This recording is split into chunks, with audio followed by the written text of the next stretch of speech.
आज भिवंडी महापौर पदासाठी निवडणूक भाजपमधून फुटलेल्या गटाला काँग्रेसचा पाठिंबा।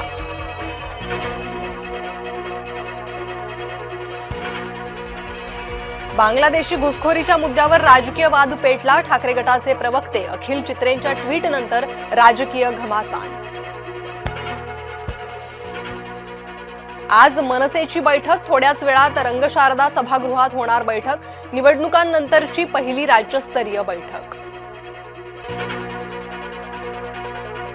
बारामती विमान अपघात प्रकरण चौकशीचा प्राथमिक अहवाल 30 दिवसात सादर केला जाणार। केंद्रीय नागरी उड्डाण मंत्रालयाची महत्त्वपूर्ण माहिती। जयकुमार गोरेंबद्दल बोलताना भीती वाटते, मंत्री शंभूराज देसाईंची खोचक टीका।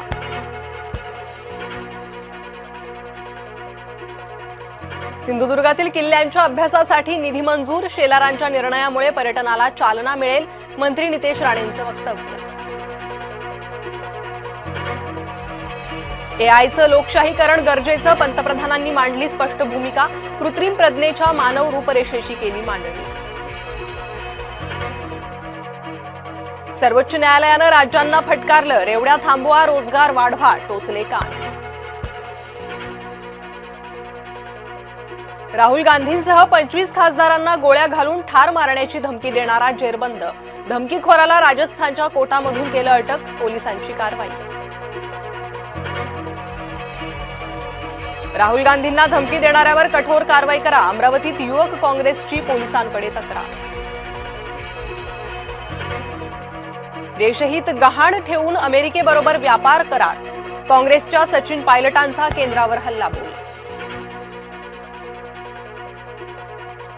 अखेर 50 तासांनंतर भिगवणच्या त्या मुलीला पोलीस ठाण्यात हजर केलं। पोलीस स्टेशन बाहेर गोंधळाची शक्यता, म्हणून पोलीस अलर्ट मोडवर। सावकाराच्या जाचाला कंटाळून शेतकऱ्याची गळफास लावून आत्महत्या। खामगाव नजीकच्या वाडी येथील घटना, तिघांवर गुन्हा दाखल, 1 जण ताब्यात। मुंबई शहरातील हवेचा गुणवत्ता निर्देशांक खालावला। AQI 200 पेक्षा जास्त गेल्यानं प्रदूषणाची पातळी चिंताजनक।